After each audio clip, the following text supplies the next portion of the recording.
إن الحمد لله إن الحمد لله نحمده ونستعينه ونستغفره ونعوذ بالله من شرور أنفسنا ومن سيئات أعمالنا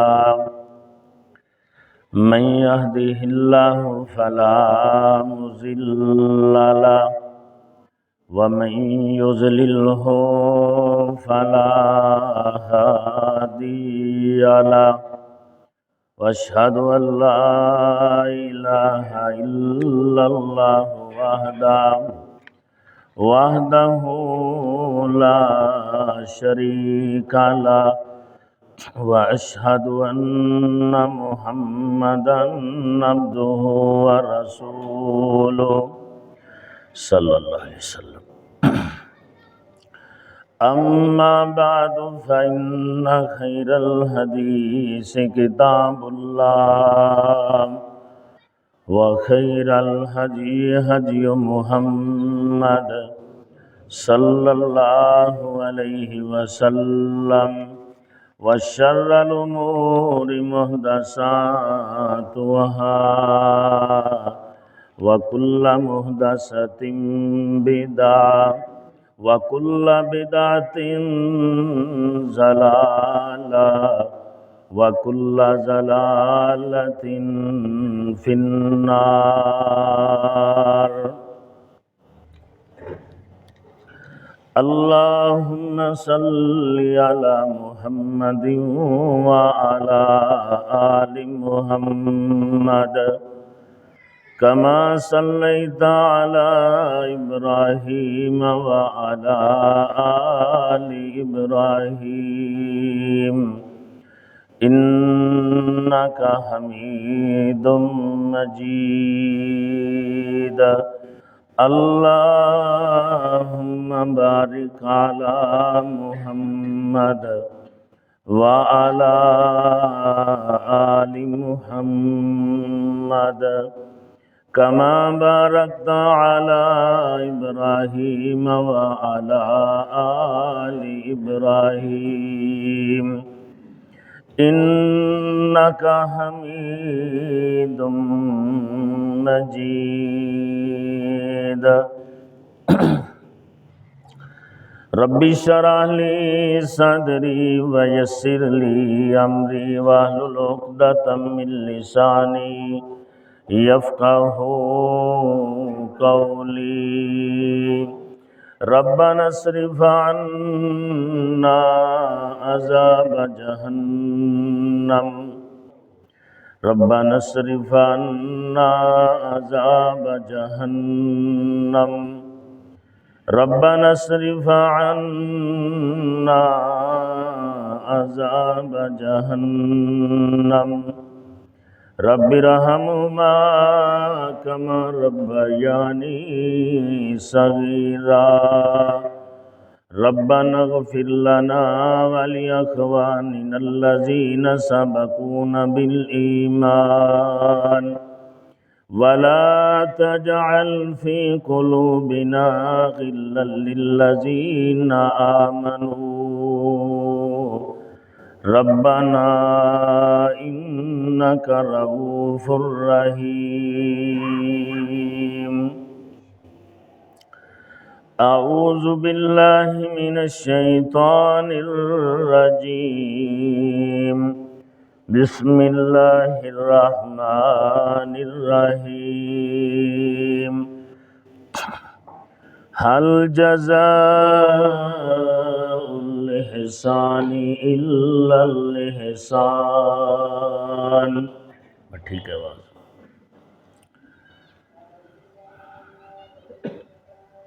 تمام قسم کی تعریفات تسبیحات تمجیدات اللہ وحدہ لا شریک کی ذات اقدس کے لیے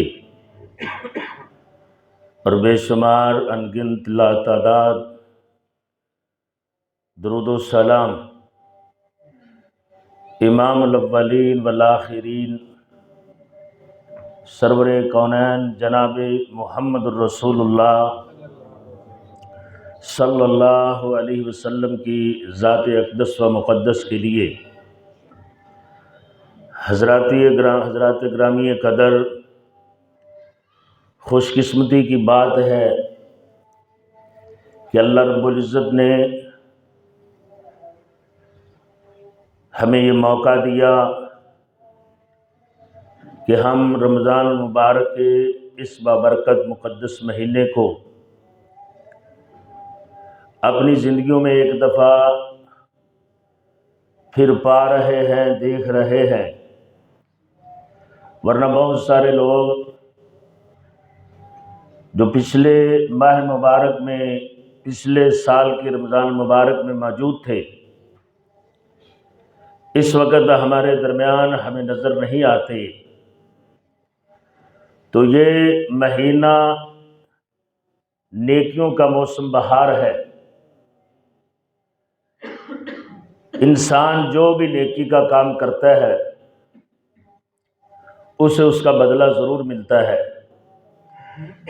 چاہے فوراً مل جائے، چاہے کچھ دیر بعد ملے، یا آخرت میں ملے، یہ اللہ رب العزت کی مرضی پر موقوف ہے، لیکن نیکی کا بدلہ ملتا ضرور ہے۔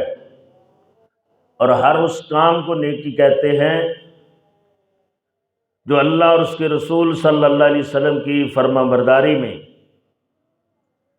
کیا جائے، اس کا تعلق عقیدے کے ساتھ ہو، عبادت کے ساتھ ہو، انسان کے ایک دوسرے کے ساتھ معاملات سے تعلق رکھتا ہو، یہ انسان کے اخلاق سے تعلق رکھتا ہو۔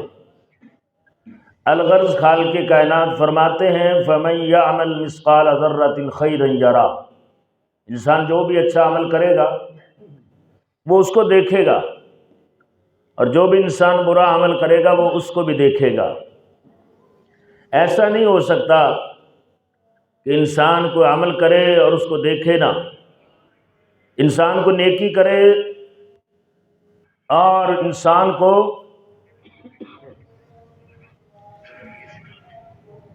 اس کی نیکی کا بدلہ نہ دیا جائے۔ اللہ رب العزت فرماتے ہیں فَآتَاهُمُ اللَّهُ ثَوَابَ الدُّنْيَا وَحُسْنَ الثَّوَابِ الْآخِرَةِ وَاللَّهُ يُحِبُّ الْمُحْسِنِينَ، اللہ رب العزت نیکی کرنے والوں کو دنیا میں بھی ثواب دیتے اور آخرت میں بہترین ثواب دیتے، اور اللہ رب العزت نیکی کرنے والوں کو پسند کرتے ہیں۔ ایسا نہیں ہے کہ انسان نیکی کرے وہ ضائع ہو جائے، اس کا کوئی فائدہ نہ ہو۔ وَاصْبِرْ فَإِنَّ اللَّهَ لَا يُضِيعُ أَجْرَ الْمُحْسِنِينَ، صبر کیجئے، اللہ رب العزت نیکی کرنے والوں کی نیکی کو ضائع نہیں کرتے، بلکہ فرمایا نیک لوگوں کو ان کی نیکی جو ہے وہ پوری پوری ملے گی، ضائع کرنا تو دور کی بات، پوری پوری نیکی ملے گی۔ وَمَا تُنْفِقُوا مِنْ شَيْءٍ فِي سَبِيلِ اللَّهِ يُوَفَّى إِلَيْكُمْ وَأَنْتُمْ لَا تُظْلَمُونَ، تم جو بھی اللہ کے راستے میں خرچ کرو گے پورا پورا ملے گا، تم پر ظلم نہیں کیا جائے گا۔ اور ایک اور مقام پر اللہ رب العزت نے فرمایا وَسَنَزِيدُ الْمُحْسِنِينَ، ہم نیکی کرنے والوں کو اور زیادہ دیتے ہیں۔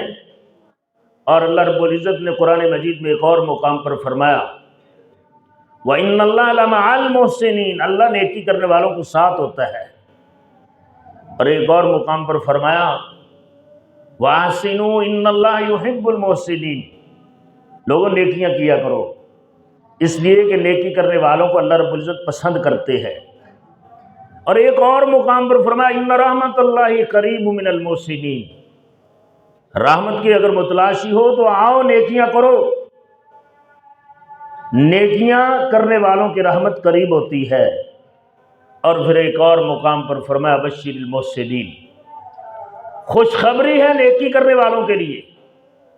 اب یوسف علیہ السلام کو دیکھیں، جیل میں ہیں، پریشانی میں ہیں، غم میں ہیں،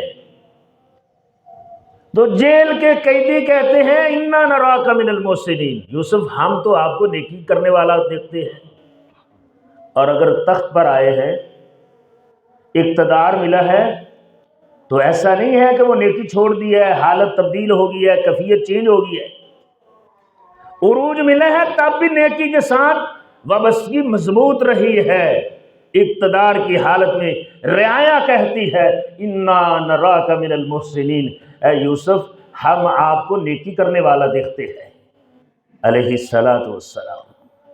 اور اللہ رب العزت نے پھر اس نیکی کی کتنی قدر کی، حفاظت کی، اقتدار ملا۔ بھائی، وہی بھائی جو جان کے دشمن تھے وہ خیرات لینے آئے ہیں، کیا کچھ نہیں حضرت یوسف علیہ السلام کو ملا نیکی کی بنا پر۔ اللہ نیکیوں کی قدر ضرور کرتے ہیں، نیکی کو ضائع نہیں کرتے۔ چند نیکیاں آج کے جمعے میں آپ کے سامنے رکھتا ہوں۔ ہمارے پیارے نبی جناب محمد رسول اللہ صلی اللہ علیہ وسلم پر پہلی بار جب وحی نازل ہوئی آپ ڈر گئے، گھبرائے ہوئے گھر آئے۔ آپ کی زوجہ محترمہ ام المومنین سیدہ خدیجہ الکبریٰ موجود تھی۔ جب دیکھا کہ اللہ کے رسول صلی اللہ علیہ وسلم گھبرائے ہوئے ہیں تو آگے سے ام المومنین آپ کو کس انداز میں حوصلہ دیتی ہے، کہتی کلا واللہ ما یخزیک اللہ ابدا، اللہ کی قسم اللہ آپ کو ضائع نہیں کرے گا، کیونکہ آپ میں فلاں فلاں فلاں نیکی پائی جاتی ہے۔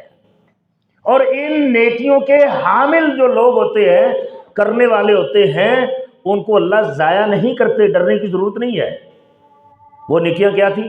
انک لتصل الرحم، آپ صلہ رحمی کرتے ہیں، تحمل الکلہ، لوگوں کے بوجھ اٹھاتے ہیں۔ رسول اللہ صلی اللہ علیہ وسلم کی سیرت یہ بتاتی ہے آپ محنت مزدوری کر کے لوگوں کی ضرورتیں پوری کیا کرتے تھے۔ وتکسب المعدوم، اور لاچار اور بے سہارا کمزور لوگوں کو آپ لباس پہناتے ہیں۔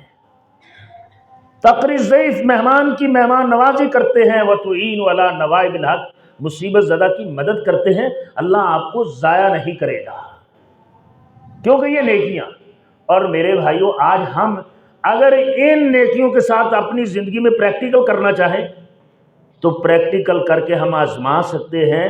ان نیکیوں کے کرنے والے کو اللہ رب العزت ضائع نہیں کرتے۔ ایک اور حدیث میں آتا ہے، حدیث قدسی، اللہ رب العزت فرماتے ہیں آدم کے بیٹے تفرغ لعبادتی املأ صدرک غنا، اے آدم کے بیٹے تیری نیکی کو ضائع نہیں کیا جائے گا، تو میری عبادت کے لیے وقت نکال، تیرے سینے کو غنا سے، امیری سے بھر دوں گا۔ وسد فقرک، ایسا نہیں ہے کہ تیری نیکی، تیری عبادت ضائع ہو جائے، تیری نیکی کا صلہ تجھے یہ ملے گا، تیرا سینہ امیری سے، غنا سے، مالداری سے بھر دیا جائے گا، اور تیرا فقر، تیری غربت فاقہ کشی ختم کر دی جائے گی۔ وَإِن لَمْ تَفْعَلْ، اور اگر تو ایسا نہیں کرے گا، مَلَأْتُ يَدَيْكَ الشُّغُلَ وَلَمْ أَسُدَّ فَقْرَكَ، اگر تو ایسا نہیں کرے گا تو پھر کیا ہوگا؟ پھر اللہ رب العزت فرماتے ہیں تیری مصروفیت بڑھا دی جائے گی، اور پھر کیا ہوگا؟ تیرے فقر و فاقہ میں بھی اضافہ کر دیا جائے گا۔ تو میرے بھائیوں، نیکی چاہے وہ عقیدے کی نیکی ہو، چاہے عبادت سے تعلق رکھتی ہو، چاہے لوگوں کے ساتھ معاملات کی نیکی ہو، چاہے اخلاق کی نیکی ہو، کوئی نیکی بھی ضائع نہیں ہوتی۔ اللہ رب العزت مختلف انداز سے اللہ رب العزت اپنے بندوں کو مخاطب کرتے ہیں کہ بشر المحسنین لا نضیع اجر المحسنین۔ کہیں اللہ رب العزت فرماتے ہیں ان اللہ لمع المحسنین، کہ میں نیکی کرنے والوں کے ساتھ ہوں۔ کہیں فرماتے ہیں ہم بڑھا چڑھا کر دیں گے، کہیں فرماتے ہیں خوشخبری ہے نیکی کرنے والوں کے لیے، کہیں خالق کائنات فرماتے ہیں ان رحمت اللہ قریب من المحسنین، رحمت نیکی کرنے والوں کے قریب ہے۔ اور رسول اللہ صلی اللہ علیہ وسلم کی حدیث مبارکہ ہے، نیکی کتنا بڑا اعزاز ہے، کتنا بڑا کام ہے، نیکی کا اللہ رب العزت صلہ کتنا دیتے ہیں۔ فرمایا نیکیوں میں سب سے محبوب نیکی اللہ رب العزت کے ہاں وہ فرائض ہے، جس طرح فرض روزے ہیں، فرض حج ہے، فرض نمازیں ہیں۔ لیکن جب بندہ ان کے ساتھ نوافل بھی ادا کرتا ہے تو بندہ میرے اور قریب ہو جاتا ہے، پھر میں اس سے محبت کرنی شروع کر دیتا ہوں۔ اللہ رب العزت محبت کس انداز سے کرتے ہیں، ایسی محبت کہ اس کی کوئی مثال ہی نہیں ہے۔ کیسی محبت؟ جناب رسول اللہ صلی اللہ علیہ وسلم نے فرمایا، اللہ رب العزت فرماتے ہیں کنت سمعہ الذی یسمع بہ، میں اپنے بندے کے کان بن جاتا ہوں جن کے ذریعے وہ سنتا ہے۔ نیکی کا یہ اجر ہے، یہ صلہ ہے، یہ انعام ہے۔ فرائض کی پابندی کرے اور ساتھ نوافل بھی میرے قرب کے لیے کرے، ادا کرے، تو میں اس سے محبت کرتا ہوں، اتنی محبت کرتا ہوں اس کے کان بن جاتا ہوں جن کے ساتھ میرا بندہ سنتا ہے۔ اچھا، جس بندے کے کان اللہ رب العزت خود بن جائے تو وہ کان بھی تو خیر والے ہوں گے، ان کانوں نے غلط کیا بات سن لی ہے؟ فرمایا میں اتنی محبت اپنے اس بندے سے کرتا ہوں، رسول اللہ صلی اللہ علیہ وسلم نے فرمایا اللہ رب العزت فرماتے ہیں میں اس کی آنکھیں بن جاتا ہوں جن کے ساتھ میرا بندہ دیکھتا ہے۔ صرف آنکھیں ہی نہیں بلکہ میں اس کے ہاتھ بن جاتا ہوں جن کے ساتھ میرا بندہ پکڑتا ہے۔ صرف ہاتھ ہی نہیں، میں اپنے بندے کے پاؤں بن جاتا ہوں جن کے ساتھ میرا بندہ چلتا ہے۔ رسول اللہ صلی اللہ علیہ وسلم نے فرمایا اللہ رب العزت فرماتے ہیں میں نیکی کا اتنا اجر دیتا ہوں، اتنا صلہ دیتا ہوں، حتیٰ کہ فرمایا میرا بندہ مجھ سے جو مانگتا ہے وہ دیتا ہوں۔ اگر کسی چیز کے متعلق مجھ سے پناہ مانگتا ہے میں اپنے بندے کو پناہ دیتا ہوں۔ جس بندے کے کان اللہ رب العزت کی ذات خود بن جائیں، ہاتھ اللہ رب العزت بن جائے، پاؤں اللہ رب العزت بن جائے، میرے بھائیوں یہ خسارے والا سودا تو نہیں ہے۔ اگر روزہ رکھنے کا، صدقہ خیرات کرنے کا، قرآن مجید کی تلاوت کرنے کا، اچھے اخلاق کا یہ انعام مل جائے تو کوئی خسارے والا، گھاٹے والا سودا نہیں ہے۔ رسول اللہ صلی اللہ علیہ وسلم نے فرمایا جب اللہ رب العزت کے راستے میں بندہ نیکی کرتا ہے تو پھر اللہ رب العزت اس کی محبت لوگوں کے دلوں میں ڈال دیتے ہیں، پھر فرشتے اس سے محبت کرتے ہیں۔ میرے بھائیوں، حضرت امام سعید بن مسیب رحمہ اللہ بہت بڑے حدیث کے محدث تھے، بہت بڑے تابعی تھے، صحابہ کے شاگرد تھے۔ حضرت امام سعید بن مسیب رحمہ اللہ کو بتایا گیا کہ ابراہیم بن محمد بن طلحہ فوت ہو گئے۔ انہوں نے فرمایا کہ کیسے فوت ہوئے ہیں؟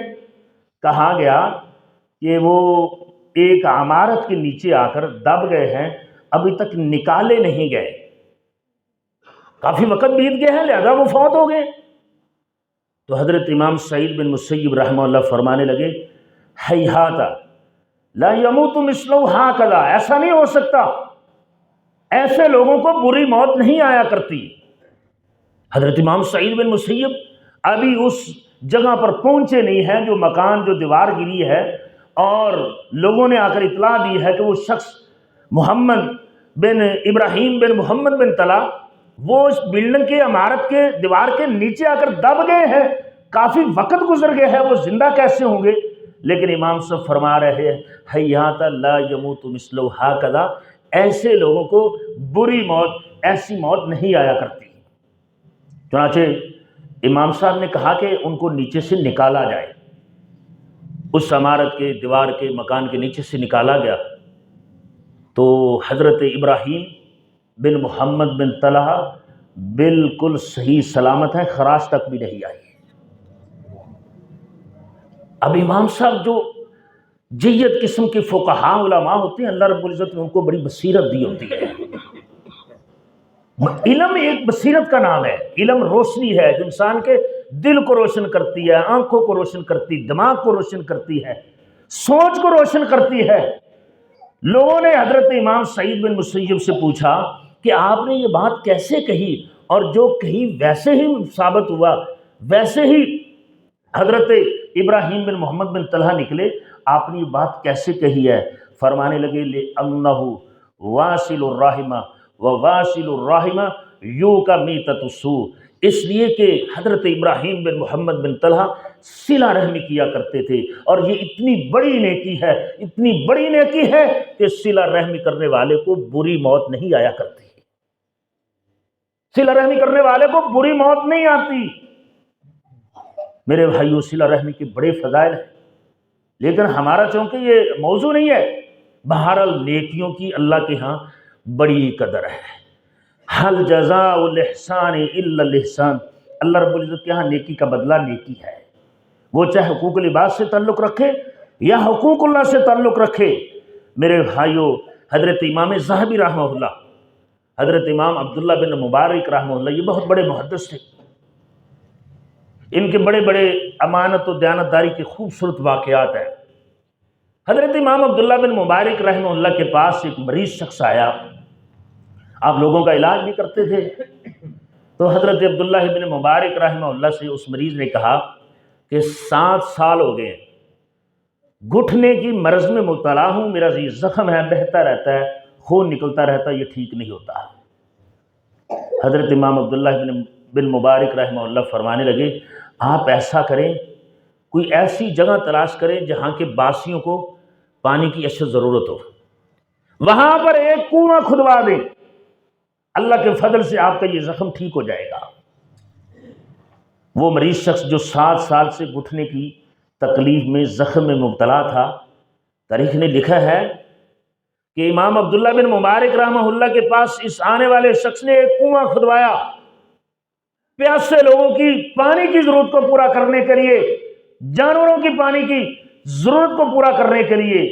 جو ہی انہوں نے یہ کنواں کھدوایا، تھوڑے ہی وقت کے بعد، تھوڑے ہی عرصے میں ایک شخص کا یہ گھٹنا اور یہ اس کا بہتا ہوا زخم جو تھا وہ ٹھیک ہو گیا، تندرست ہو گیا، کیونکہ خالق کائنات کا یہ وعدہ ہے حل جزاء الاحسان الا الاحسان، نیکی کا بدلہ نیکی ہوتا ہے، برائی نہیں ہوتا۔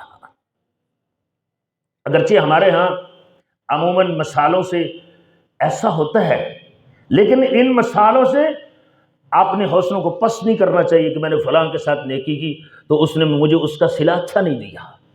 نیکی جو ہے یہ اللہ کی رضا کے لیے ہو تو میرے بھائیوں صلہ اچھا ضرور ملتا ہے۔ حضرت حافظ عبدالسلام بن محمد رحمہ اللہ مرید کے اور پاکستان کے سینکڑوں مدارس کے یہ شیخ الحدیث اور محتمم تھے۔ پچھلے سال ان کی وفات ہوئی قید کی حالت میں۔ ان کے استاد اور پاکستان کے جتنے شیوخ الحدیث اس وقت کے اور اس سے پہلے کے، ان کے استاد حافظ محمد محدث گوندلوی رحمہ اللہ، پاکستان کے یہ بڑے جو کبار علماء ہیں ان کے بھی استاد تھے۔ تو حافظ محمد گوندلوی رحمہ اللہ کے پاس ایک شخص آیا، حافظ صاحب ہم دروازے بند کر کے سوتے ہیں لیکن جب اٹھتے ہیں تو ہمارے گھر کے دروازے کھلے ہوتے ہیں، ہمارے گھر کے دروازے کھلے ہوتے ہیں۔ حافظ محمد گوندلوی رحمہ اللہ فرمانے لگے کہ آپ اس طرح کریں، دروازوں کو بسم اللہ پڑھ کر بند کیا کریں، بسم اللہ پڑھ کر بند کیا کریں۔ اس سائل نے جو شکایت لے کر آیا تھا اس نے ایسا ہی کیا، بسم اللہ پڑھ کر روزانہ دروازے بند کر دینے تو دروازے وہ جو کھلتے تھے وہ کھلنے سے بند ہو گئے، یعنی رک گئے۔ دوبارہ ایسا نہ ہوا کہ وہ صبح اٹھتے تھے اور دروازے کھلے رہتے تھے۔ آخر وہ سائل دوبارہ حافظ محمد گوندلوی رحمہ اللہ کے پاس آیا کہ حضرت شیخ صاحب یہ جتنے بڑے بڑے استاد ہیں شیوخ الحدیث ہیں نا ہمارے پاکستان بھر کے مدارس کے، یہ ان کے بھی استاد تھے، کہ یہ آپ نے کہاں سے یہ ترکیب سوچی ہے؟ کہنے لگے اللہ کے رسول صلی اللہ علیہ وسلم کی حدیث ہے، اغلق الابواب واذکر رسم اللہ، دروازوں کو بسم اللہ پڑھ کر بند کرو، فإن الشیطان لا یفتح بابا مغلقا، اس لیے کہ جو دروازہ بسم اللہ پڑھ کر بند کیا جائے شیطان اس دروازے کو کھولتا نہیں ہے۔ تو یہ بسم اللہ بھی بڑی نیکی ہے، یہ بڑی کمال کی نیکی ہے۔ بسم اللہ پڑھ کر کھانا شروع کیا جائے تو شیطان شامل ہی نہیں ہوتا، دائیں ہاتھ سے کھایا جائے شیطان شامل ہی نہیں ہوتا، ورنہ ڈھیروں اناج ڈھیروں کھانے جو ہیں آنن فانن ختم ہو جاتے ہیں۔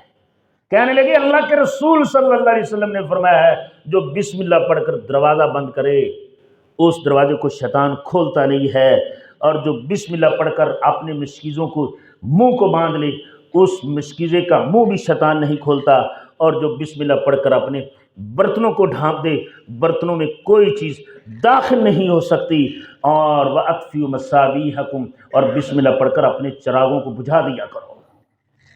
تو میرے بھائیوں نیکی کا بدلہ جو ہے وہ نیکی ہے، نیکی چھوٹی ہو نیکی بڑی ہو، نیکی کی اللہ رب العزت کے ہاں بڑی قدر ہے، بڑی قدر ہے۔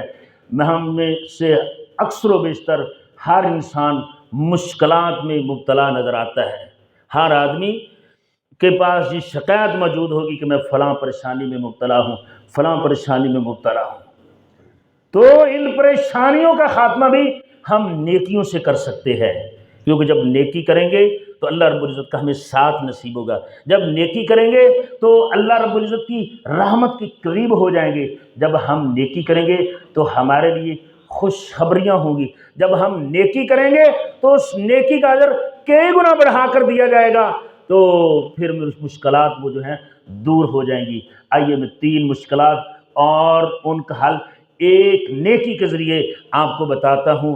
میرے بھائیو، اگر کچھ شخص شہوت میں اور خواہشات میں مبتلا ہے، میرا فلاں کام بھی ہو جائے، اس کی خواہشات دم توڑنے کا نام نہیں لیتی، ختم ہی نہیں ہوتی ہیں، تو اس کو نظر ثانی کرنی چاہیے کہ کہیں میں نمازوں سے غافل تو نہیں، کہیں نمازوں میں میری سستی تو نہیں ہے، کیونکہ اللہ رب العزت فرماتے ہیں جو خواہشات میں مبتلا ہے، جو خواہشات کی پوجا پر لگا ہوا ہے، وہ نمازوں کو ضائع کرتا ہے۔ فَخَلَفَ مِن بَعْدِهِمْ خَلْفٌ أَضَاعُوا الصَّلَاةَ وَاتَّبَعُوا الشَّهَوَاتِ فَسَوْفَ يَلْقَوْنَ غَيًّا۔ فرمایا وہ لوگ جو نمازوں کو ضائع کرتے ہیں وہ خواہشات کے پجاری بن جاتے ہیں۔ نمازوں کی حفاظت کرنے والا آدمی جو ہے وہ خواہشات کو اپنا معبود نہیں بناتا، وہ اپنے نفس کو اپنا رب نہیں بناتا، وہ اپنے آپ کو عقل کل نہیں سمجھتا۔ جو نمازوں کی حفاظت کرتا ہے اور جو نمازوں کو ضائع کرتے ہیں، نمازوں سے غافل ہیں، نمازوں سے روگردانی اختیار کر رکھی ہے، پھر خواہشات ان کا قبلہ بن جاتا ہے، نفس ان کا معبود بن جاتا ہے۔ اور میرے بھائیوں، اگر ہم سمجھتے ہیں کہ ہمیں بدبختی نے چاروں طرف سے گھیر رکھا ہے، ہم پر بدبختی کا غلبہ ہے، سعادت مندی، خوش بختی ہمارے قریب نہیں آ رہی، ہم اس کو پا نہیں رہے، تو پھر اس انسان کو یہ غور کرنا چاہیے اور اپنے اس رویے پر نظر ثانی کرنی چاہیے کہ میرا اپنے والدین کے ساتھ سلوک اچھا نہیں ہے، بالخصوص والدہ کے ساتھ میرا رویہ ٹھیک نہیں ہے، کیونکہ اللہ رب العزت نے حضرت عیسیٰ علیہ السلام کے بارے میں فرمایا ہے وَبَرًّا بِوَالِدَتِي وَلَمْ يَجْعَلْنِي جَبَّارًا شَقِيًّا وَبَرًّا بِوَالِدَتِي وَلَمْ يَجْعَلْنِي جَبَّارًا شَقِيًّا۔ فرمایا وہ اپنی والدہ کے ساتھ یعنی حضرت مریم علیہ السلام کے ساتھ بڑا اچھا سلوک کرتے تھے، فرمانے لگے وَلَمْ يَجْعَلْنِي جَبَّارًا شَقِيًّا، اس وجہ سے اللہ رب العزت نے نہ مجھے بدبخت بنایا ہے اور نہ ہی مجھے سرکش بنایا ہے۔ جو والدین کا فرما بردار ہوگا بدبختی نہیں اس کے قریب جائے گی، جو والدین کا فرما بردار ہوگا سرکش اور باغی نہیں ہوگا، اور جو والدین کا نام فرمان ہوگا اس کو دنیا کی کوئی طاقت بدبختی سے نہیں نکال سکتی، سعادت مندی اس کے قریب نہیں لا سکتی۔ والدین کا حکم بظاہر نفع پر مبنی ہو یا نقصان پر مبنی ہو، والدین کی اطاعت اور فرما برداری میں سعادت بھی ہے، خیر بھی ہے، خوش بختی بھی ہے اور بدبختی سے بچاؤ بھی ہے۔ اور تیسری مشکل وہ بھی میرے بھائیو اگر ہماری دور ہو سکتی ہے تو نیکی کے ساتھ دور ہو سکتی ہے، کیونکہ حل جزاء الاحسان الا الاحسان، نیکی کا بدلہ نیکی ہے۔ ان اللہ لمع المحسنین، اللہ نیکی کرنے والوں کے ساتھ ہے۔ ان رحمت اللہ قریب من المحسنین، اللہ کی رحمت نیکی کرنے والوں کو قریب ہے۔ اللہ رب العزت فرماتے ہیں میں نیکی کرنے والوں کو اور دیتا ہوں، ان کے گناہ معاف کر دیتا ہوں۔ تیسری مشکل کیا ہے جو اکثر و بیشتر اور شاید بہت سارے لوگوں کو اور اکثریت کو ہے، وہ یہ ہے کہ روزی کی تنگی ہے، زندگی کی مشکلات ختم ہونے کا نام نہیں لیتی، تو اللہ رب العزت فرماتے ہیں اس کا علاج بھی نیکی میں ہے، اور وہ نیکی کیا ہے؟ فرمایا وَمَنْ عَارَضَ عَنْ ذِكْرِي فَإِنَّ لَهُ مَعِيشَةً ضَنْكًا وَنَحْشُرُهُ يَوْمَ الْقِيَامَةِ أَعْمَىٰ، جو ہمارے ذکر سے، جو قرآن مجید سے اعراض کرتا ہے، ہم اس کی روزی کو، اس کے رزق کو تنگ کر دیتے ہیں۔ جو رزق کی تنگی میں مبتلا ہے وہ اپنے اس معاملے پر غور و فکر کریں کہ ہمارا قرآن مجید کے ساتھ رابطہ کتنا مضبوط ہے، کہیں رابطہ کمزور تو نہیں، کہیں ہم نے قرآن مجید کو پس پش تو نہیں ڈال دیا، کہیں ہم پڑھنے سے، قرآن مجید سے محبت کرنے اور تعلق بنانے کی بجائے ہم قرآن مجید سے دور تو نہیں بھاگ رہے، جس وجہ سے ہمارا رزق، ہماری معیشت، ہماری روزی تنگ کر دی گئی ہے۔ اللہ رب العزت فرماتے ہیں اگر یہ مسئلہ ہے تو پھر قرآن مجید کے ساتھ تعلق مضبوط بنا لو، تمہارا رزق، تمہاری روزی جو ہے اس میں برکت ڈال دی جائے گی۔ وَمَنْ أَعْرَضَ عَنْ ذِكْرِي فَإِنَّ لَهُ معیشۃ ضنکا ونحشرہ یوم القیامۃ اعمی، جو ہمارے قرآن سے ہمارے ذکر سے اعراض برتتا ہے تو پھر ہم کیا کرتے ہیں، ہم اس کی روزی کو، اس کے رزق کو تنگ کر دیتے ہیں۔ اسی طرح میرے بھائیوں، اگر کوئی شخص چاہتا ہے کہ میرا رزق بڑھ جائے، اس میں اضافہ ہو جائے، تو وہ پھر نمازوں کی پابندی کرے۔ نمازوں کی پابندی کرنے سے، نماز پڑھنے سے بھی رزق ملتا ہے۔ اللہ رب العزت فرماتے ہیں وَأْمُرْ أَهْلَكَ بِالصَّلَاةِ وَاسْتَبِرْ عَلَيْهَا لَا نَسْأَلُكَ رِزْقًا نَحْنُ نَرْزُقُكَ وَالْعَاقِبَةُ لِلْمُتَّقِينَ۔ اللہ رب العزت فرماتے ہیں اپنے اہل و عیال کو نماز کا حکم دو اور پھر اس پر پابندی کرو۔ ہم تم سے کوئی مزدوری، اجرت کا مطالبہ نہیں کرتے، بس نمازیں پڑھو اور پابندی کرو، اہل و عیال کو حکم دو۔ نحن نرزقک، ہم تم کو رزق دیں گے، ہم تم کو رزق دیں گے۔ ایسا نہیں ہے کہ نماز پڑھنے سے رزق تنگ ہو جائے، نماز کا اجر اور ثواب نہ ملے، نماز کا صلہ نہ ملے، معیشت مضبوط نہ ہو، رزق میں اضافہ نہ ہو، خوشحالی نہ آئے۔ نماز پڑھو، اللہ رب العزت فرماتے ہیں نحن نرزقک، تمہارا کام نماز پڑھنا ہے، ہمارا کام تمہیں رزق دینا ہے۔ محترم بھائیوں، نیک جب ہم بنیں گے تو پھر اللہ رب العزت ہماری اولادوں کی، ہمارے بچوں اور بچیوں کی بھی حفاظت فرمائیں گے۔ جب ہم نیک بنیں گے، صرف بچوں کی حفاظت ہی نہیں، ہمارے رزق کی حفاظت بھی ہو جائے گی، ہمارے دین کی حفاظت بھی ہو جائے گی، ہماری آخرت بھی بہتر بن جائے گی۔ اور وہ حفاظت کیسے ہے؟ قرآن مجید میں اللہ رب العزت نے یہ واقعہ بیان فرمایا ہے، حضرت موسیٰ اور حضرت خضر علیہ السلام کا۔ وہ ایک بستی میں گئے، ان بستی والوں سے انہوں نے کھانے کا مطالبہ کیا، مہمان نوازی کا مطالبہ کیا، لیکن بستی والوں نے انکار کر دیا۔ تو آخر جب جانے لگے تو حضرت خضر علیہ السلام فرمانے لگے کہ یہ دیوار گر رہی ہے، ہم اس دیوار کو تعمیر کر دیتے ہیں۔ حضرت موسیٰ علیہ السلام نے تعجب کا اظہار کیا، لیکن وہ دیوار بنا دی۔ آخر انہوں نے پوچھا کہ یہ دیوار کیوں بنائی؟ اس بستی والوں نے ہماری مہمان نوازی نہیں کی، مہمان نوازی سے انکار کیا، اور آپ نے ان کی گرتی ہوئی دیوار کو بغیر مزدوری کے نئے سرے سے تعمیر کر دیا ہے۔ فرمانے لگے اما الجدار فکان لغلامین یتیمین فی المدینہ وکان تحتہ کنز لہما وکان ابوہما صالحا۔ اللہ نیکیوں کو ضائع نہیں کرتے، بلکہ انسان نیک بن جائے، اللہ اولاد کی حفاظت کرتے ہیں، ان کی دیوار کی بھی حفاظت کرتے ہیں، دیوار کے نیچے دبے خزانوں کی بھی حفاظت کرتے ہیں۔ حضرت خضر علیہ السلام نے حضرت موسیٰ علیہ السلام کو بتایا کہ اس دیوار کے نیچے یتیم بچوں کا خزانہ ان کے والد نے دبایا تھا، اور جب وہ بڑے ہو جائیں گے نکال لیں گے، لیکن یہ دیوار پہلے گر رہی ہے، خدشہ ہے کہ یہ گر جائے گی اور لوگ خزانہ لے جائیں گے۔ کانا ابوہما صالحا، ان کا باپ بڑا نیکوکار تھا، نیکیاں کرتا تھا، اس لیے یہ دیوار جو ہے نئے سرے سے بنا دی گئی ہے۔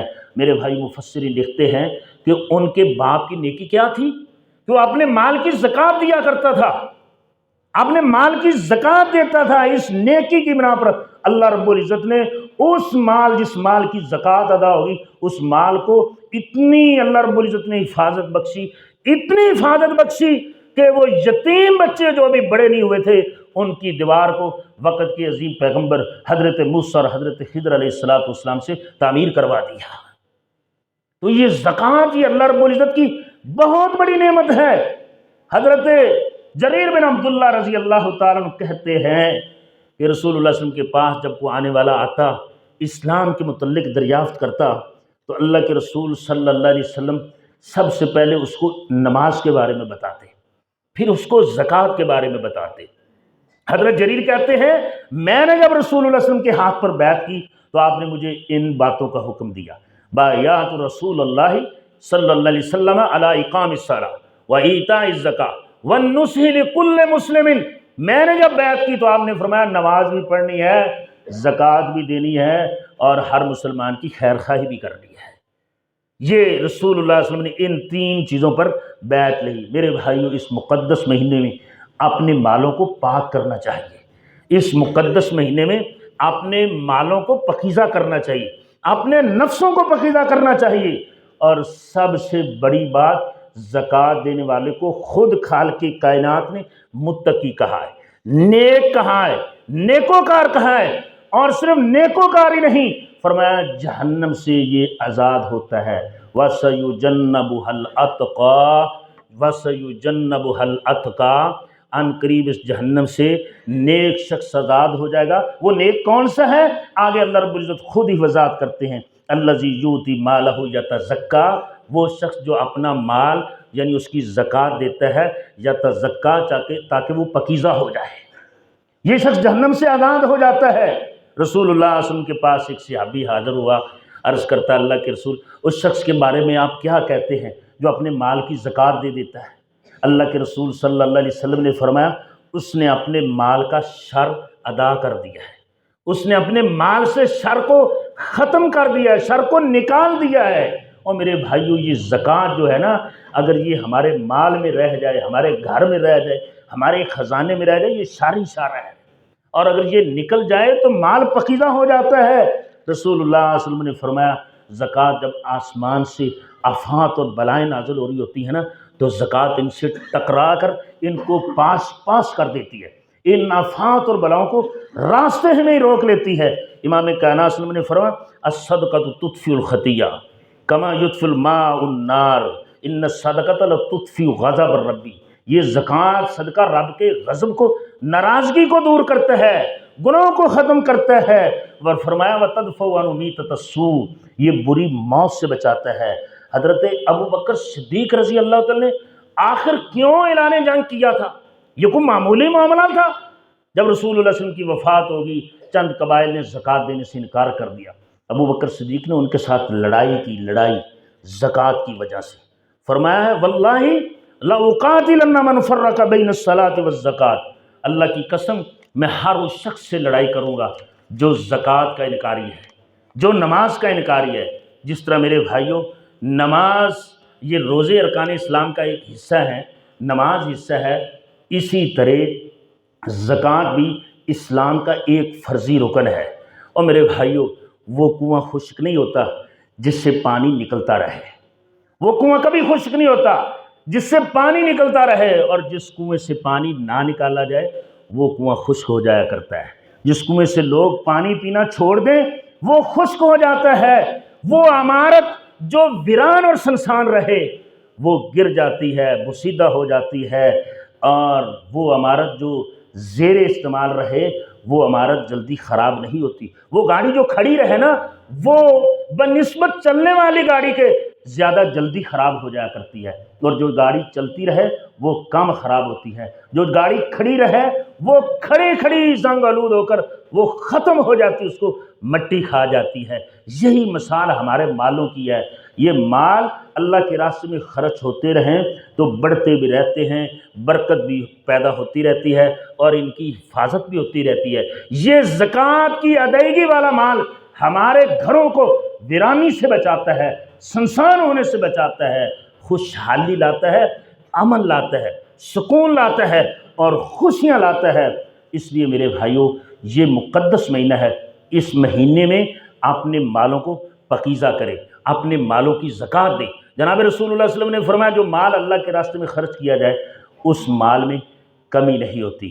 تو اس مقدس مہینے میں جس میں ہم نے روزے رکھنے ہیں، انشاءاللہ ہم نے قرآن مجید کی تلاوت کرنی ہے، انشاءاللہ ہم نے قیام اللیل کرنا ہے۔ اسی طرح وہ حضرات جن کے مالوں پر زکوٰۃ لاگو ہوتی ہے، زکوٰۃ کے نصاب کو پہنچتے ہیں، ان کو چاہیے کہ اپنے مالوں کی زکوٰۃ دیں، اور دوسرے احباب جن کے مال زکوٰۃ کے نصاب کو نہیں پہنچتے، ان کو بھی اللہ رب العزت کے راستے میں خوب خرچ کرنا چاہیے۔ یتیموں پر خرچ کریں، مسکینوں پر خرچ کریں، غرباء پر خرچ کریں، بیگان پر خرچ کریں، اور مدارس پر خرچ کریں، مساجد پر خرچ کریں، لیکن مساجد پر صرف نفلی صدقہ، زکوٰۃ مساجد پر نہیں لگتی ہے۔ تو میرے بھائیوں، اسی طرح ہم نے اپنے گاؤں کے غریبوں کو دینا ہے، مسکینوں کو دینا ہے، یتیموں کو دینا ہے، اور اسی طرح ہم نے اپنی اس مسجد پر خرچ کرنا ہے، اور اس کے ساتھ ساتھ آپ کی مسجد میں آپ کا قائم کردہ ادارہ موجود ہے، ایک مدرسہ ہے، الحمدللہ بچوں میں مزید اضافہ ہو رہا ہے، 6 پارے یا اس سے زائد پارے بچوں نے مختصر وقت میں الحمدللہ حفظ کر دی ہے۔ تو یہ جو بچے حافظ قرآن ہوتے ہیں نا، یہ دین کے اولین محافظ ہیں۔ اللہ رب العزت نے قرآن مجید میں یہ جو فرمایا نا، اِنَّا